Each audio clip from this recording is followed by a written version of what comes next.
Oi, estamos de volta para mais uma história. E a história de hoje é O Capital para Crianças.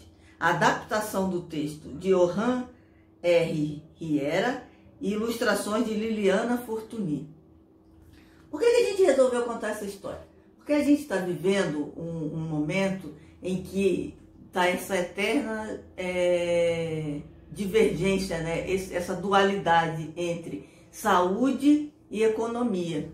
Então a gente trouxe essa história para a gente saber um pouco, né? Lidar com isso. Que atitudes a gente pode ter para a gente se relacionar melhor com o capital?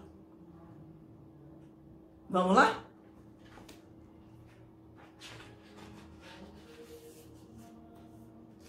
O Capital para Crianças.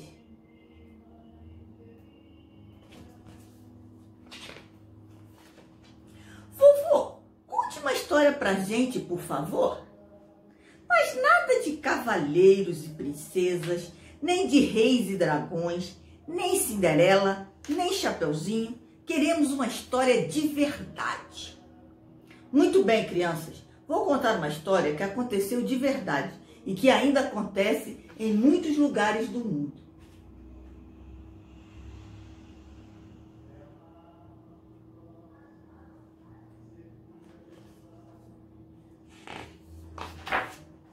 Era uma vez na Inglaterra, há muitos anos, milhares de camponeses que passavam fome por culpa das más colheitas.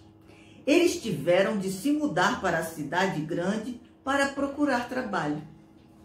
Naquela época, as cidades estavam se enchendo de fábricas graças à invenção da máquina a vapor.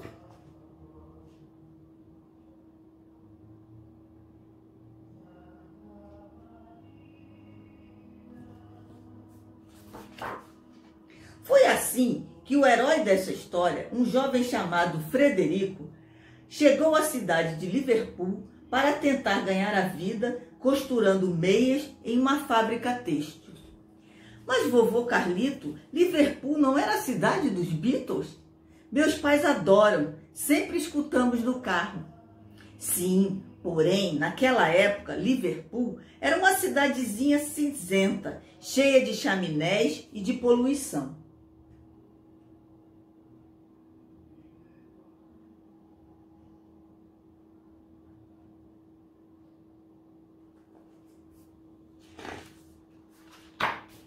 A pessoa que contratou Frederico lhe disse que pagaria 3 libras pela jornada diária para tecer as meias.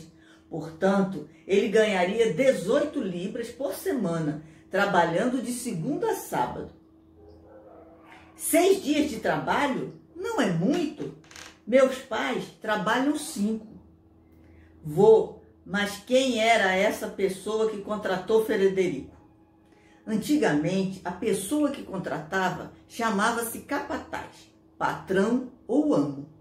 Hoje, costuma-se chamar empresário, chefe ou gerente. Já quem era contratado, isto é, o Frederico, antes era chamado de operário ou proletário. Hoje, costumamos chamar de trabalhador, funcionário ou empregado.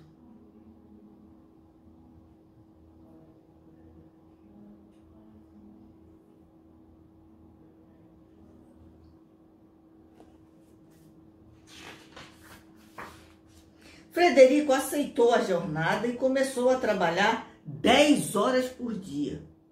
10 horas, vô? Que exagero! Não estou exagerando. Acontece que hoje, felizmente, conseguimos melhorar um pouco a situação e trabalhamos 8 horas por dia. Contudo, ainda há muitos lugares no mundo onde se trabalha 12 horas por dia ou mais, disse o avô Carlos.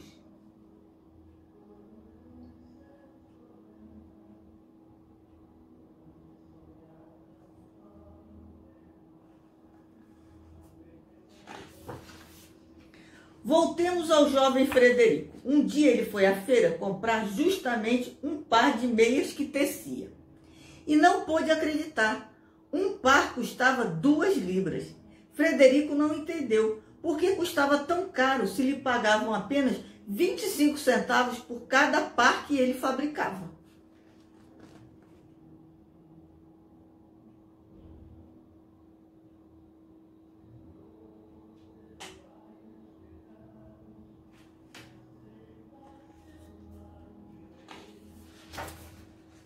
Frederico tinha razão. Isto não é meio injusto, vô Carlito? Claro que é injusto, e Frederico percebeu isso. Mas deixe-me terminar a história.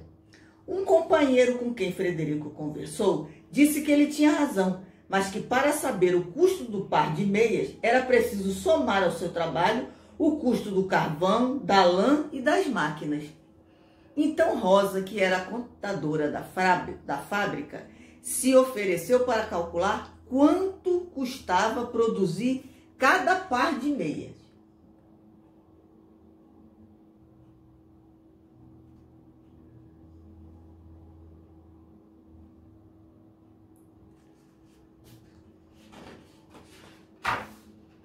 Rosa passou um domingo inteiro, seu único dia de descanso, fazendo contas e mais contas para calcular qual era o preço real de cada par de meias. Os companheiros da fábrica tinham sorte de Rosa saber somar e subtrair, porque no século XIX pouquíssima gente tinha o privilégio de ir à escola.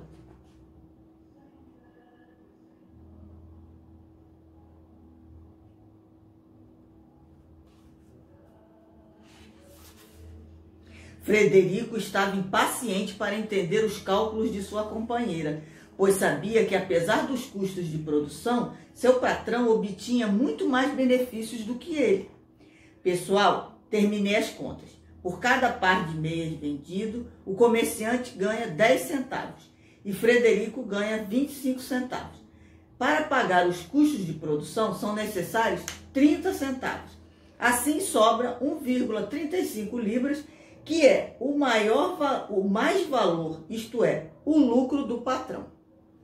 Bom, sabe o que eu acho? Que esse tal de mais valor deveria se chamar trabalho não pago ao trabalhador. É muito injusto.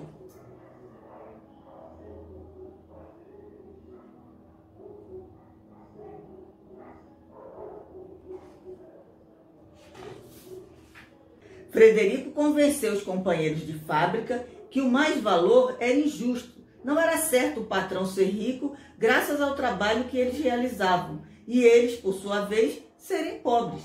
Assim, dirigindo-se a seus companheiros, exclamou: companheiros, sem nós, a fábrica não pode funcionar.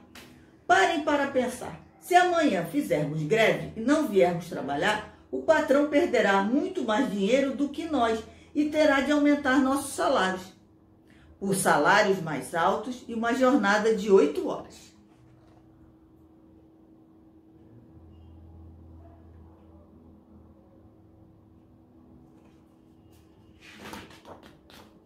Na manhã seguinte, ninguém foi trabalhar. Os operários estavam em greve.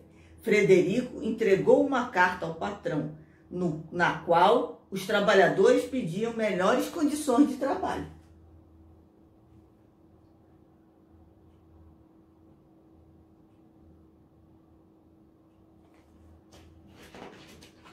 O dono da fábrica estava de mau humor, mas leu a carta com atenção e também estudou os cálculos de Rosa.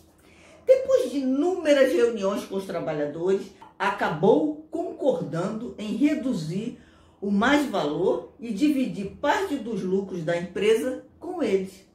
Também concordou em reduzir a jornada para 8 horas e aumentar os salários.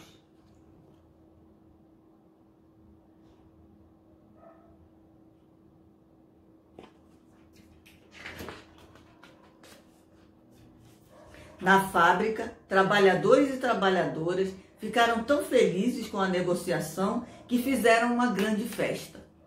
Eles se deram conta de que unidos poderiam conquistar muitas coisas.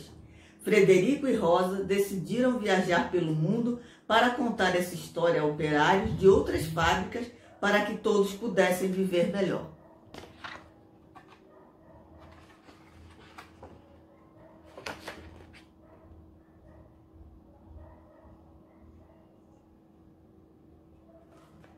E aí, gostaram? Quando um grupo de pessoas se une por uma causa, de verdade, há grande possibilidade disso dar certo e de a gente conseguir o que a gente quer, quando a gente une várias pessoas que pensam a mesma coisa ou que precisam das mesmas coisas, né? Então conversa aí com o papai, conversa com a mamãe, como que é o trabalho deles, né? Quanto que eles ganham, se dá para fazer tudo que eles desejam, tudo que eles precisam. Conversa aí. O Capital para Crianças é uma história muito legal para conversar o dia a dia de dentro de uma casa, o que se precisa, o que se gasta, o que se pode ter, ok? Gostou dessa história? Se você gostou, tem mais histórias, sabe onde? No Instagram, Histórias na Granito. No Facebook, Compartilhando Histórias na Praça Granito. E no YouTube, no canal Bibliotecárias Antenadas. Passa lá. Mua, mua.